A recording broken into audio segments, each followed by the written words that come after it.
स्वागत है आशीष की स्कूल यूट्यूब प्लेटफॉर्म पर। मैं आशीष राजपुरोहित। हम जनरल साइंस पढ़ रहे थे जिसके हमने 2 भाग डिस्कस कर लिए। आज हम इसका भाग नंबर 3 डिस्कस करेंगे। यदि मैं पिछले 2 भागों की बात करूं तो 2 भागों में हमने अम्ल, क्षार और लवण से रिलेटेड कुछ बेसिक चीजें समझी, फिर इनसे रिलेटेड एनसीईआरटी बेस्ड कुछ नंबर ऑफ क्वेश्चन की। आज हम तीसरा भाग डिस्कस करेंगे। तीसरे भाग में दैनिक जीवन में रसायन से संबंधित एक नया सब टॉपिक शुरू कर रहे हैं जिसका नाम है पीएच स्केल। क्या नाम है? PH scale. मैं आशा करता हूं कि जो विज्ञान वर्ग के स्टूडेंट हैं वो इस पीएच स्केल से वाकिफ होंगे, लेकिन जो कला और वाणिज्य वर्ग के स्टूडेंट हैं उनके लिए मैं पीएच स्केल को डिफाइन कर देता हूं या परिभाषित कर देता हूं। वो क्या होती है? जिस प्रकार तापमान को मापने के लिए हम थर्मामीटर का यूज करते हैं, उसी प्रकार अम्ल और क्षार की सामर्थ्य को मापने के लिए हम पीएच स्केल का यूज करते हैं। ये पीएच स्केल किसी विलयन में उपस्थित हाइड्रोजन आयनों की सांद्रता को मापता है। किसे मापता है? कि जिस विलयन से संबंधित हमें पीएच को मापना है तो उस विलयन से रिलेटेड ये हाइड्रोजन आयनों की सांद्रता माप के हमें पीएच से अवगत करवाता है। यदि पीएच स्केल में हम पी देखें तो ये पी शब्द एक जर्मन भाषा का शब्द है जिसका तात्पर्य होता है पुषांश, और पुषांश का हम अपनी भाषा में मतलब देखें तो ये होता है शक्ति, और एच अपने आप में हाइड्रोजन आयनों की सांद्रता प्रदर्शित करता है। पहली बार 1909 में सोरेनसन नामक वैज्ञानिक ने पीएच स्केल की खोज की और उन्होंने एक पीएच की परिभाषा दी। क्या परिभाषा दी?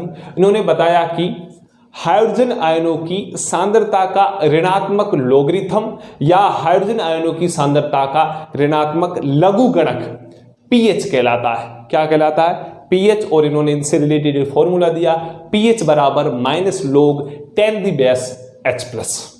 यहां तक आया समझ में? अब मैं इससे रिलेटेड ये थोड़ी बहुत यहां लिख लेता हूं, आप कॉपी पेस्ट कर लो, इसके साथ साथ समझते जाना। सबसे पहले अपन सीखते हैं कि पीएच स्केल क्या होता है। पीएच स्केल क्या होता है तो लिखते जाओ।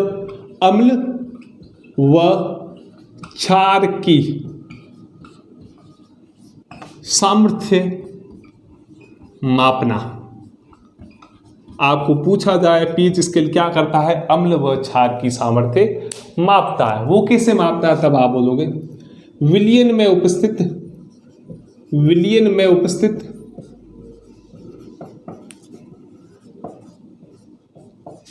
हाइड्रोजन आयनों की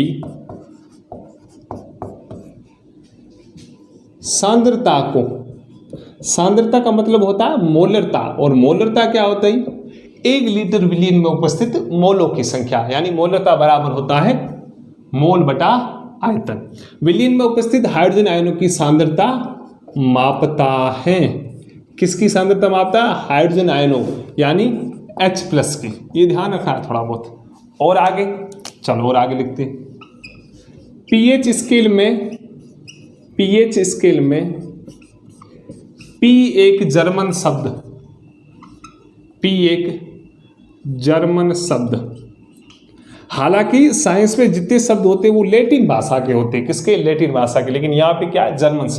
जर्मन शब्द पुषांश, या हम इसे बोल सकते हैं पोटेंज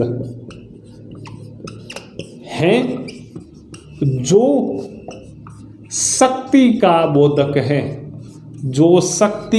बोधक है। यानी पोटेंज या पी, या पोटेंज का मतलब क्या था? पोटेंशियल तो होता है ना, जो शक्ति का बोधक है यानी पावर को रिप्रेजेंट करता है, बोधक है। एवं H हाइड्रोजन आयनों की सांद्रता प्रदर्शित करता है। एवं H हाइड्रोजन आयनों की सांद्रता प्रदर्शित करता है।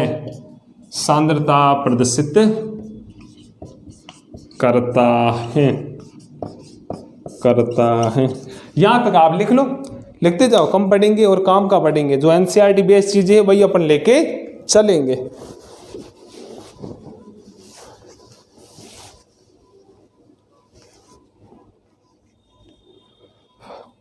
चलो लिख लिया यहां तक? लिखो लिखते जाओ। चलो मैं मिटा रहा हूं, आगे कुछ और लिख रहा हूं, जो अभी मैंने चीजें बोली वही लिख रहा हूं, वही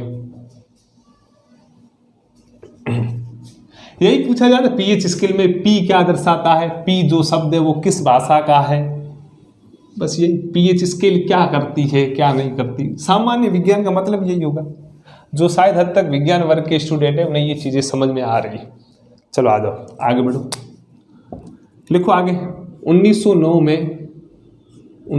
में सोरेनसन, ये वैज्ञानिक पूछे जाते हैं, पीएच स्केल का निर्माण किसने किया, सोरेनसन।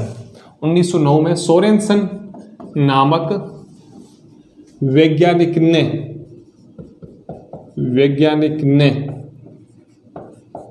पीएच स्केल,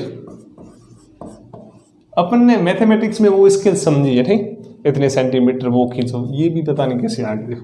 वैज्ञानिक ने पीएच स्केल का निर्माण किया, पीएच स्केल का निर्माण किया। अब पीएच की परिभाषा क्या, वो ध्यान रखा। पीएच बराबर परिभाषा मैंने क्या बताई, हाइड्रोजन आयनों की सांद्रता का ऋणात्मक लॉगरिथम या लघुगणक पीएच कहलाता है। तो लिख लो आप, हाइड्रोजन आयनों मतलब हाइड्रोजन आयनिक अवस्था में कौन सी, H+ एक इलेक्ट्रॉन देगा तभी तो आएगा। पीएच बराबर हाइड्रोजन आयनों की सांद्रता का ऋणात्मक लोगेरिथम, या इसे हम हिंदी में बोलते हैं लघुगणक, लोगेरिथम या लघुगणक पीएच कहलाता है,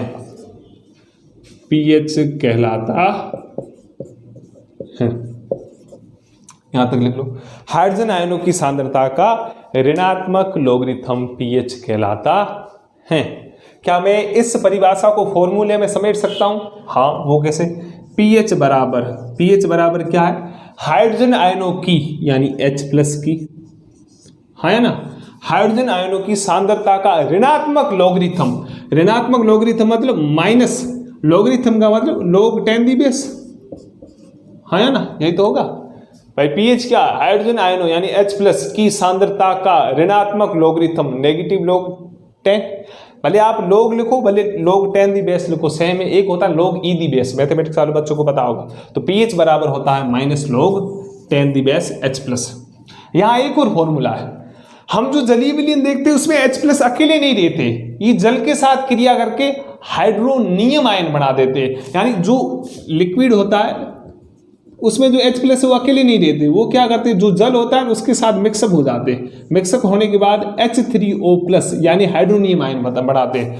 तो H+ की जगह मैं H3O+ भी लिख सकता हूं, यानी पीएच बराबर -log 10⁻⁻H+ था, उसकी जगह मैं ऐसे भी लिख सकता हूं -log 10⁻H3O+। ये दो फॉर्मूले आपको ध्यान रखने, ये RBSc बुक ने मेंशन कर रखे हैं। क्या पूछा जा सकता है, निम्न में से पीएच का फॉर्मूला सही है, पीएच बराबर -log 10⁻⁻H+, या पीएच बराबर -log 10⁻H3O+। ये H+ हाइड्रोजन आयन, ये है हाइड्रोनियम आयन। क्या है, हाइड्रोनियम आयन। यहां तक लिख लो। चलो थोड़ा और आगे बढ़ते हैं। एक लाइन है वो भी आप ध्यान रखो, आप थोड़ी बहुत क्या लाइन है, एक लाइन एनसीईआरटी बोलती है कि हाइड्रोजन आयन की सांद्रता जितनी अधिक होगी, हाइड्रोजन आयनों की सांद्रता जितनी अधिक होगी, उस विलयन की पीएच उतनी ही कम होगी। ये क्या है, चलो अपन समझते हैं। लाइन लिख लो आप, लाइन क्या बोलती है, हाइड्रोजन, इस लाइन पे कोई कॉन्सेप्चुअल क्वेश्चन पूछा जा सकता है, डायरेक्ट तो नहीं लगता। हाइड्रोजन आयनों की सांद्रता अधिक होने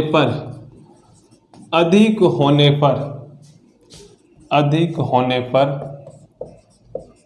पीएच का मान कम होता है। अब आप में से सोचते होंगे सर कम कैसे ज़्यादा कैसे वो समझाओ, हाँ या ना भाई। साइंस का मतलब समझना होता है। चलो आ जाओ, मैं एग्जाम्पल देता हूँ। मेरे पास दो सॉल्यूशन है, एक है ए एक है बी। क्या है, एक ए और बी, दो विलयन है। मैं कह रहा हूँ ए में H प्लस की सांद्रता 10⁻⁸ है और बी में H प्लस की सांद्रता है 10⁻⁵। और ये लाइन मोटा मोटा सा, ये लाइन क्या बोलती है, इस लाइन का मतलब क्या है, इस लाइन का मतलब है कि H प्लस जितने ज़्यादा pH उतनी कम, है ना, यही तो है। ये लाइन क्या बोलती है, H प्लस जितने ज़्यादा pH उतनी कम। मेरे पास दो विलयन है जिसमें एक में H प्लस 10⁻⁸ है, एक में 10⁻⁵। हालांकि H प्लस क्या है, एक मोलरता है, तो मैं वो लिख सकता हूँ इसके बाद इसका मात्रक मोल बटा आयतन। यानी एक में H प्लस है 10⁻⁸ मोल बटा आयतन, दूसरे में 10⁻⁵ मोल बटा आयतन। क्या मुझे आप बता सकते हो इन दोनों विलयन में H प्लस ज्यादा किस में है, 10⁻⁸ वाले ज्यादा है या -5 वाले ज्यादा है? बताओ भाई कौन सी है, 10⁻⁸ वाले H प्लस ज्यादा है या 10⁻⁵ वाले H प्लस ज्यादा है? कौन से? वेरी गुड, शाबाश। अब दिमाग मत बगाड़ो, सो 10⁻⁸ ज्यादा है। भाई जी, जो ऋणात्मक घात जितनी ज्यादा होती है वो संख्या उतनी ही कम होती है। इसका मतलब बड़ा कौन है, ये वाला बड़ा है, मतलब H प्लस 10⁻⁵ ज्यादा है तुलनात्मक उससे, क्योंकि नेगेटिव घात है। ठीक है, अब देखो, अब H प्लस ये ज्यादा है ये कम है। अब अपन pH की तुलना करते हैं, और हमने अभी समझा कि pH बराबर होता है -log H प्लस, है ना, यही तो होता है। अब पहले वाले विलयन के लिए ये फॉर्मूला लगाते हैं, A के लिए माइनस का माइनस, लोग का लोग, भले लोग 10 दी बेस लिखो, भले लोग 10 लिखो, सही में चलेगा। ठीक है, H प्लस कितना है सर, पहले वाले के लिए H प्लस है 10⁻⁸। इसको और सोल्व करें तो क्या है, माइनस लोग 10 दी बेस गुणा 10 दी पावर -8, है ना। और ये आपको पता होना चाहिए log A the power B, log A की पावर B होता है B log A। क्या होता है, B log A। इसका मतलब log 10 the base A the power B बन गया। वो उसको सोल्व करेंगे क्या होगा, B log A, मतलब घात आगे आ जाएगी। तो ये माइनस का माइनस था, गुणा घात आगे आ गई, मतलब -8, log का log 10 दी बेस और 10, है ना। -1 गुणा -8, ये क्या, एक मान लो, -1 गुणा -8 कितना हुआ, प्लस के 8, और पीछे बचा log 10 दी बेस 10। और log 10 कितना होता है, 1, पता होगा। log 1 0 होता है, log 2 0.3010, log 2 0.4771, थोड़े बहुत 10वीं पता होने चाहिए, शायद हद तक होंगे। और 8 log 10 दी बेस 10, log 10 1 होता है, तो 8 गुणा 1 कितना हो गया, 8। यानी पहले वाले विलयन के लिए जो pH आई है, पहले वाले जो विलयन के लिए हमारे पास pH आई है, वो pH कितनी आई है, 8 आई है। कितनी आई है, 8 आई है। सेम है, यही चीज अपन इसके लिए ज्ञात करें, दूसरे विलयन जिसके लिए H प्लस 10⁻⁵ है, तो दूसरे वाले विलयन के लिए सेम चीज करेंगे अपन, तो इसकी pH आ जाएगी 5। कितनी आ जाएगी, 5। सीधी बात है, जिस विलयन में H प्लस ज्यादा है, सर देखो B वाले विलयन में H प्लस 10⁻⁻5 थे, उसकी pH 5 आ गई, और पहले वाले में 10⁻⁸ थे, उसमें 8 होगी। और इससे नतीजा ये निकलता है कि H प्लस पहले वाले में कम है और दूसरे वाले में H प्लस ज्यादा है। तो मैंने ये बताया, हाइड्रोजन आयनों की सांद्रता अधिक होने पर pH का मान कम होता है। सर दूसरे में 10⁻⁵ ज्यादा थे H प्लस, और सांद्रता ज्यादा थी, तो pH कितनी आई, कम आई। कितनी आई, 5 आई, और उसमें कितनी आई, 8 आई। तो ये थोड़ा बहुत आपको ध्यान रखना है, मतलब कॉन्सेप्ट बेस्ड पूछा जा सकता है, 2-3 एग्जाम्पल देके पूछा जा सकता है। समझ में आया, अपन ने ये प्रूव किया है। चलो थोड़ा बहुत आगे बढ़ते हैं, अपन थोड़ा बहुत आगे बढ़ते हैं, और अपन जानते हैं कि अम्लीय क्षारीय इन विलयनों की pH कितनी कितनी होती है। pH परास थोड़ी बहुत समझते हैं। नॉर्मली जो pH स्केल होती है, जो हम pH स्केल पढ़ते हैं नॉर्मली साधारणतः, उसकी परास होती है 0 से लेकर 14 तक। कितनी होती है, 0 से 14 तक। अब इसमें आप लोग ध्यान रखना, 7 से कम pH, 7 से कम मतलब 6.9, 6.8, 6, 5, 4, 3, 2, 1, 7 से कम pH होती है, वो विलयन कहलाता है अम्लीय विलयन कैसा कहलाता है? अम्लीय विलयन। ये ध्यान रखियो भाई जी। जिस विलयन की पीएच 7 होती है, फिक्स 7, वो कैसा विलयन होता है? उदासीन। Very good. कैसा होता है? उदासीन। क्या आप एग्जाम्पल बता सकते हो उदासीन विलयन का? हाँ सर, जो शुद्ध वाटर है वो हमेशा उदासीन होता है, यानी उसकी पीएच 7 होती है। जो अम्लीय वर्षा का जो जल होता है वो कैसा होता है? अम्लीय, क्षारीय, उदासीन। सर सीधी बात, अम्लीय बोला तो अम्लीय होगा। पीएच लगभग 5.4 या 5.2 के आसपास। पीएच 7 से अधिक, 7 से अधिक मैंने बोला, 7 से अधिक यानी 7.1, 7.2, 7 से अधिक व 14 के बीच, वह 14 के बीच पीएच, तो वो विलयन कैसा होगा?